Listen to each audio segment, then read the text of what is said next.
As an OBGYN who specializes in vulvovaginal disorders, I hear a lot of myths about vaginal yeast infections. And the one that just won't go away is that they're linked to too much sugar in your diet.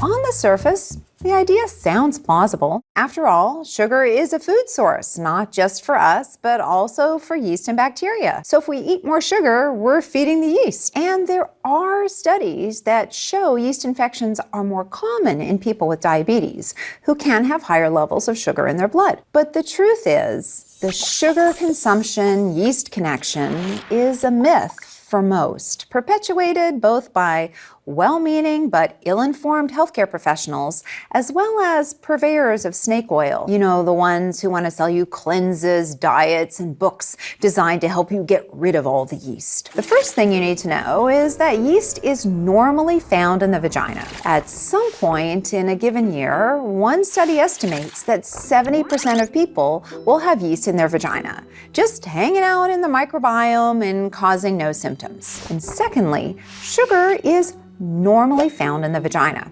After all, that's what also feeds the good bacteria. It's the overgrowth of this yeast that's already there that produces symptoms and results in what we call a yeast infection. One theory for the sugar-yeast connection is that the source of the yeast is actually in the gut, and that a high sugar diet feeds this yeast, which makes it overgrow, and then it gets into the vagina. But there's no credible data to support this. Another theory is that eating more sugar causes sugar levels in the vagina to rise, thus feeding the yeast. But it doesn't. And yes, someone actually studied this. Researchers gave people, some with a history of vaginal yeast infections and others without, a drink containing a lot of sugar or glucose. Their blood and vaginal sugar levels were measured before and after the drink.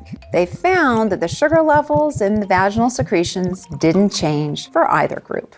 But what about diabetes? Now, we know diabetes is associated with an increased risk of vaginal yeast infections, but the actual reason why isn't known. While very elevated glucose levels might be part of it, it seems the immune system and other factors may also be playing a role. There is a newer class of diabetes medications that causes people to dump a lot of sugar into their urine as a way to lower blood sugar. The massive amounts of sugar in the urine can cause yeast infections on the vulva. As the vulva is being bathed in levels of sugar it didn't evolve to handle. But unless you have diabetes, there is no link between eating sugar and yeast infections. So ignore the so-called influencers.